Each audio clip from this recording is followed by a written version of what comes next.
Hi, and welcome to today's podcast. I'm Leanne, and I'm joined by producer Bex and Julie Marsh from BU Consultancy. Julie actually joined us a few months ago to talk about imposter syndrome, and we released a webinar on that. So if you're interested, please take a look.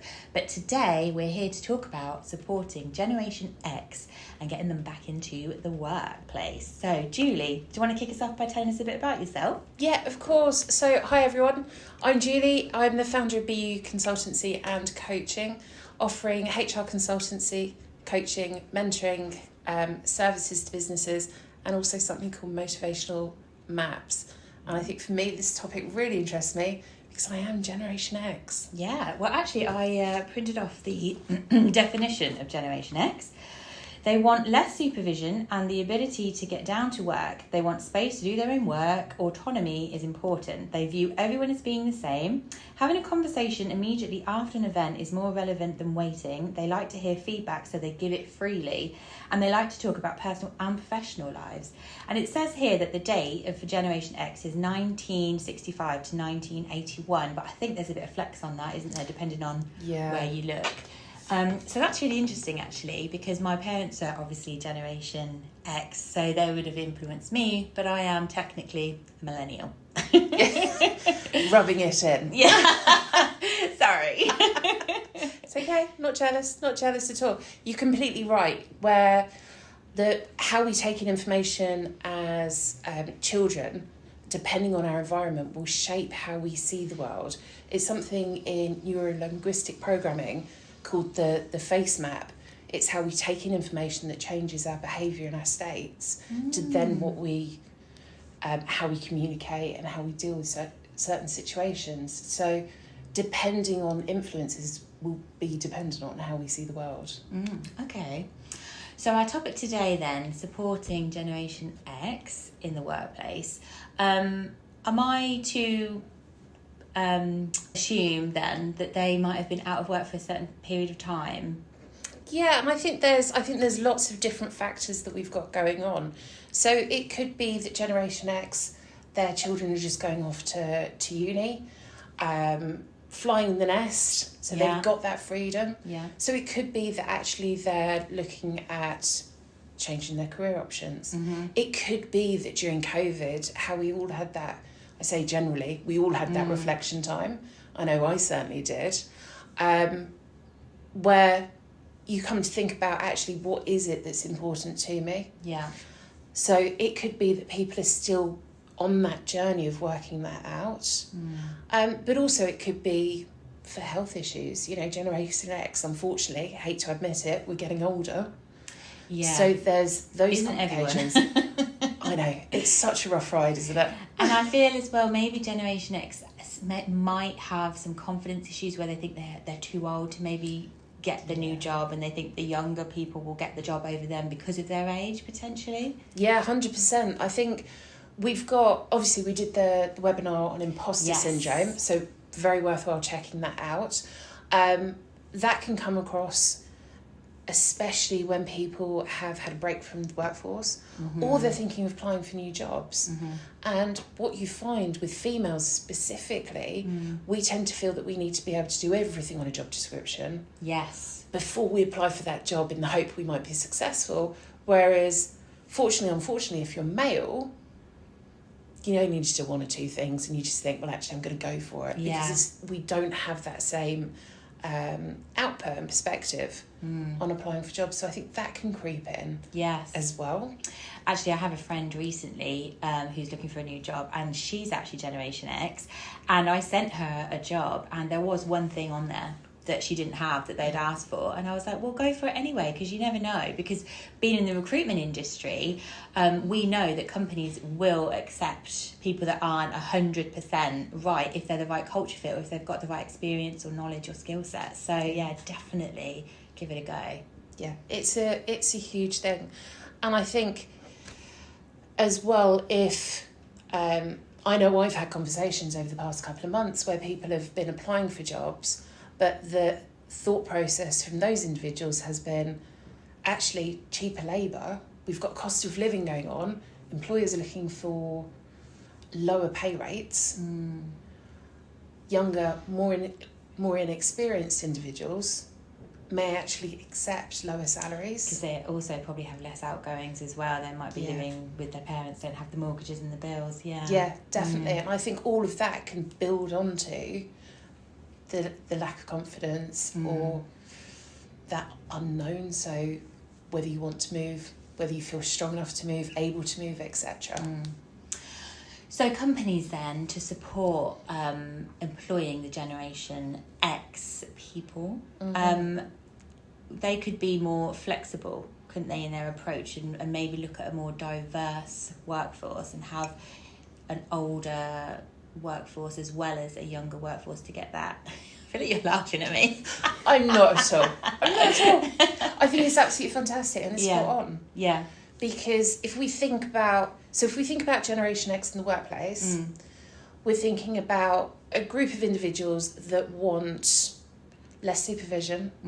They want the ability to have that freedom, have that autonomy, but also they've been through probably the largest technological change that all the generations have seen. Because, I remember, and again, whilst I don't like admitting I'm Generation X, I remember seeing my first computer, but I was in secondary school.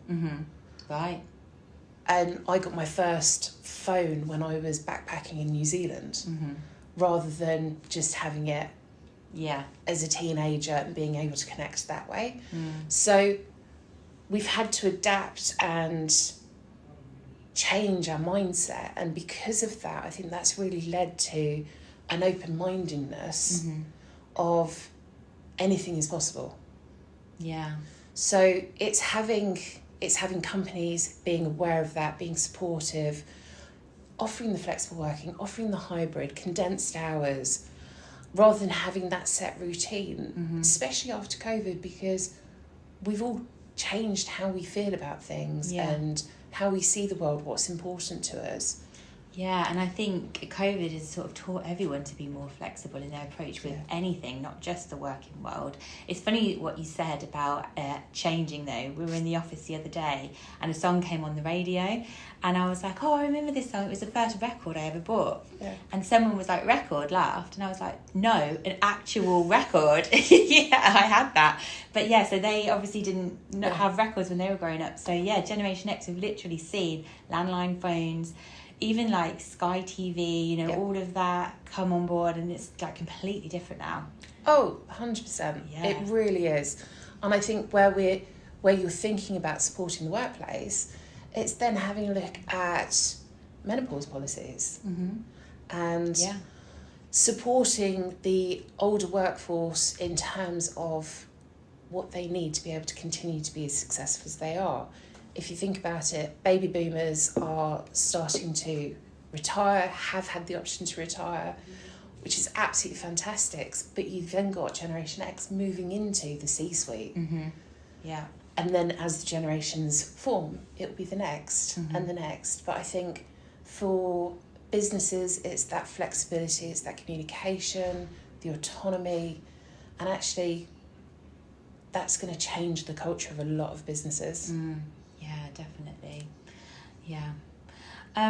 So you touched upon it earlier when you said, that Generation X would have experienced all the different technologies that have come around, but that also means their skill set is going to be a lot broader because they literally know how to use a fax machine. They going all that way back. But yeah, so they've obviously got a lot of skills, and not only work-related skills, but life skills as well, that they've had years of experience with dealing with, even giving feedback, something, or receiving feedback, something like that maybe the younger generation aren't quite used to yet.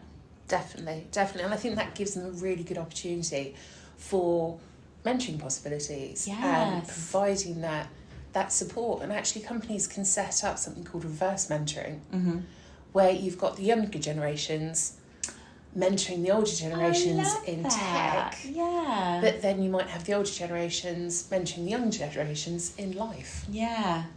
Oh, I love that. It's really good, isn't it? Yeah, that's really nice. Because it's kind of paying it forwards and paying it back all at the same time. A buddy system. Definitely. Yeah, so you said earlier as well that they maybe considering a career change. You know, maybe they're coming up to retirement and they want less stressful or, you know, less working hours and they want a career change, but potentially their confidence might be that they're not sure about going into this new direction. What do you think companies can do to support that transition? I think really having that conversation. So if they're internal employees and they're looking for that change, having that conversation, thinking about your succession plan, your bench, and actually you don't always have to move upwards. You could move side or down, but appreciating what skill sets that actually brings to your organisation, so you're not missing out on that talent. Yeah, you're not going to lose them. Yeah, definitely. And I think for attracting workforce, it's actually that flexibility and having that sense of community. Generation X were really the first generation that found it to be really important about what a company did. So it wasn't just about going in, having a job, doing your hours, coming home.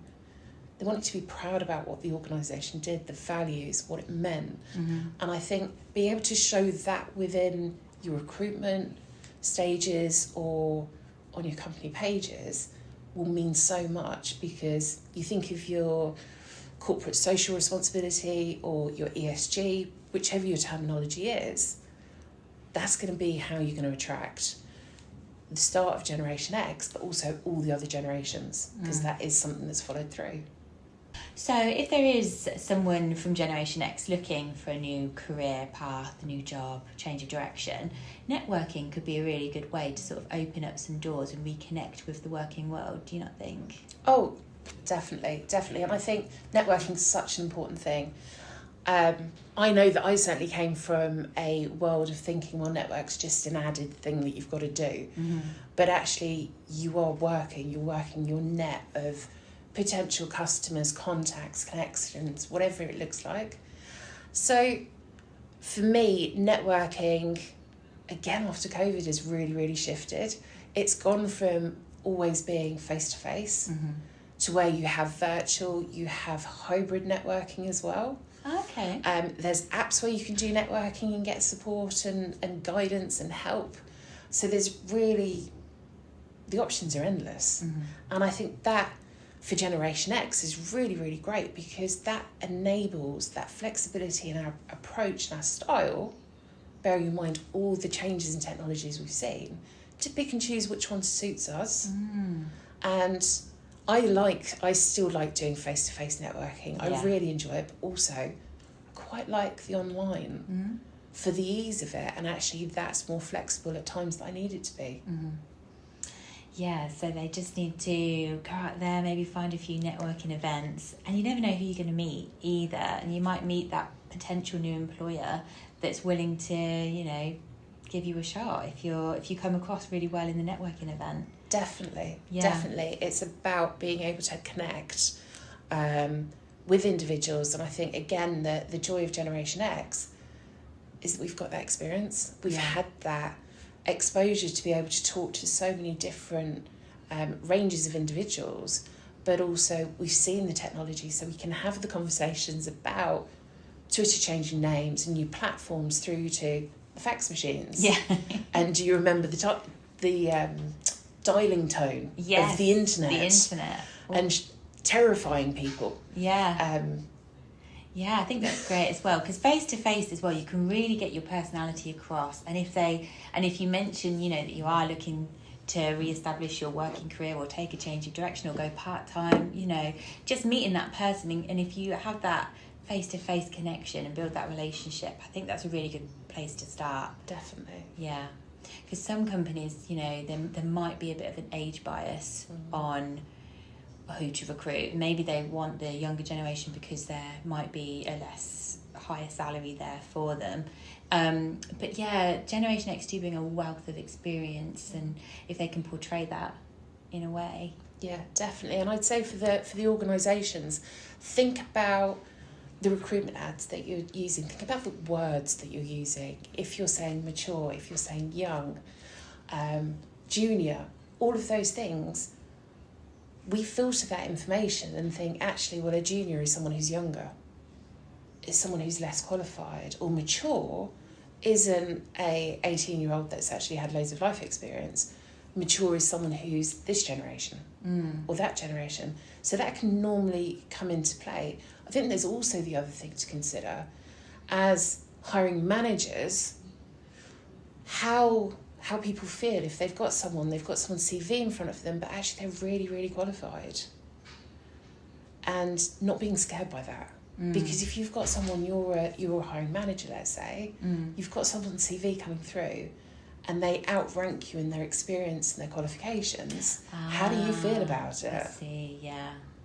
Because it might be that you think, I'm not going to touch them, they're going to be really difficult to manage. Or it might be, and of course this is a more positive thing, do you know what, I can take all of their skills and experience. If they know what the job is, we're clear on that communication, maybe they want the job, that's maybe why they've applied for it. Yeah. Maybe we can use all of that information. That's a really good way of looking at it. Yeah. Yeah. Especially seeing Gen X like to give feedback. Yes, exactly. So why wouldn't you do it? Yeah. Although I can see how that might be a bit annoying if you've got somebody that keeps giving you feedback. You're like, shush, just do your job. This is the way it's done. Definitely. Sometimes it's wanted, sometimes it's just not. Yeah. So there also might be opportunities out there for people that are in an established company, they've been there for a while, but they kind of just want to stop with the 9-to-5 grind, they want a little bit more flexibility, but they still kind of want to stay with that company and do the same similar role. What have you got any suggestions in that type? Yeah, I think definitely have that conversation with the manager and of course involve your HR teams. There will be technicalities in terms of the legislation. In terms of taking a break from your contract of employment and moving on to something like consultancy or freelancing. But actually, consultancy and freelancing really free up the time because it's down to the consultant or freelance when they work. Yeah. So it takes that control side off the organisation and gives it to that person. Yeah. And as someone who's a consultant, it's absolutely mind-blowing that it gives you so much more flexibility. If you want to work, great. If you don't, you don't. Yeah. Of course, there's monetary things that come with that that you need to think about. Yeah. But it's worthwhile having a think about it. And actually, through the last couple of years, we've seen a real rise in the number of consultants and freelancers searching for that work-life balance, brilliance. And I call it brilliance because a lot of people think when work-life balance, you've got to have a 50-50 split. Okay. But of course you don't. No, it's the balance that's right for you. 100%. Yeah. So it really opens up those possibilities for an individual. 75-25. Yeah, Why not? So Julie, in your professional career, have you had the experience of managing different age generations? Yeah, I have, and I've been really fortunate. So when I was in the corporate world, I was a leader for 15 years. I was a senior leader within the UK for 10. So I've had experience of managing different generations, and sometimes it's worked really, really well. Yeah. Other times it's been a sharp learning curve, which has been really good because that's allowed me to develop as a person and drive that inclusivity.